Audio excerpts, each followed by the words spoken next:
Good evening. Within just the last half hour, Minneapolis Police Chief Brian O'Hara publicly called out the Hennepin County Attorney's Office for inaction that he says might have prevented a shooting this weekend in which 4 kids, all under the age of 14, were injured in a shooting while allegedly joyriding in a stolen car.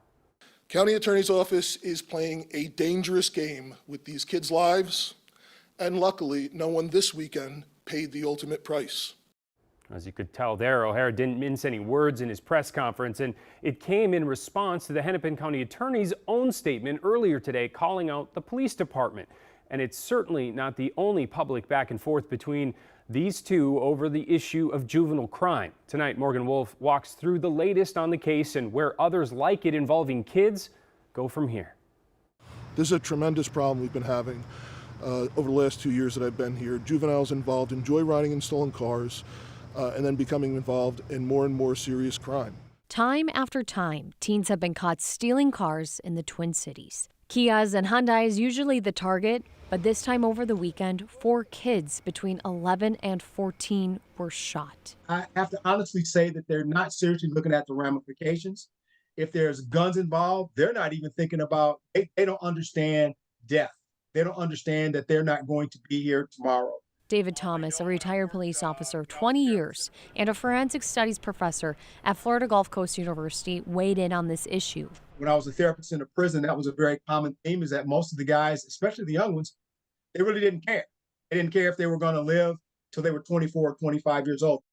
What do you think right now of the landscape, where we are in 2024 with juvenile crime compared to where we were maybe 20 years ago? God, 20 years ago. So now you get back to my time when I was working the street. What I learned then and what I see now is that juveniles function in trends. They learn their behavior from each other. According to statewide data from the BCA, juvenile arrests have made up roughly 9.6% of all arrests in the last 2 years. But the percentage of juvenile motor vehicle arrests rose 10% from 2022 to 2023. The Hennepin County Attorney's Office created a collaborative effort to target this called the Youth Auto Theft Early Intervention. In a statement to CARE, the office said 81% of youth served by this initiative had no new cases submitted.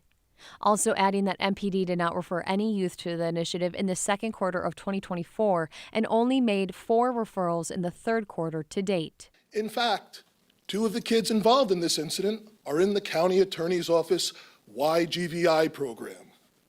So for her to say anything else is simply not true.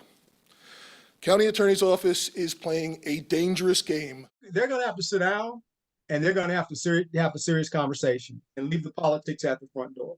Thomas says now isn't the time for government agencies like the police department and attorney's office to be clashing, saying that everyone, including the crisis intervention groups, need to come together. You got to get to these kids before they get to be 12 and 13 years old. And I'm being very serious about that. Because if you don't, it's almost a lost cause, because they pretty much decided, they're pretty much driven by their friends and, their peers. And if they have a lot of influence, and I don't know how you combat, how police combat that without them having all those community organizations involved.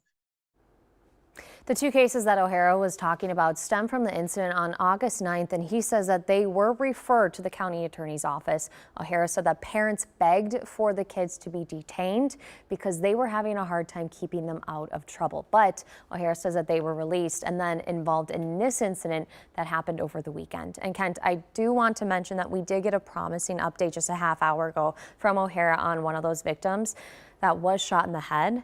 The chief says that that little girl is expected to survive. Now, Morgan, this press conference just wrapped up, so clearly you haven't gotten a chance to go back to Mary Moriarty's office to ask them about their response to these claims, which are right in, stark contrast to what was sent to you earlier today. It just highlights, though, again, it seems as if as we watch this play out, they're not talking to each other. They're talking through the media. And okay, that's exactly what Thomas, the man that we talked to in the story, was saying. They need to stop. He wants people that are dealing with this trend, which is happening, he says, all over the country, to get together. You need to work together, and it's not just prosecutors, it's not just police, it's also getting those community groups involved, which we know we have a lot of them in the Twin Cities. And so really, if all of those people can get together and have a conversation, That's what Thomas said is the best way to move forward. All right, we'll be staying on this for sure. Thank you, Morgan.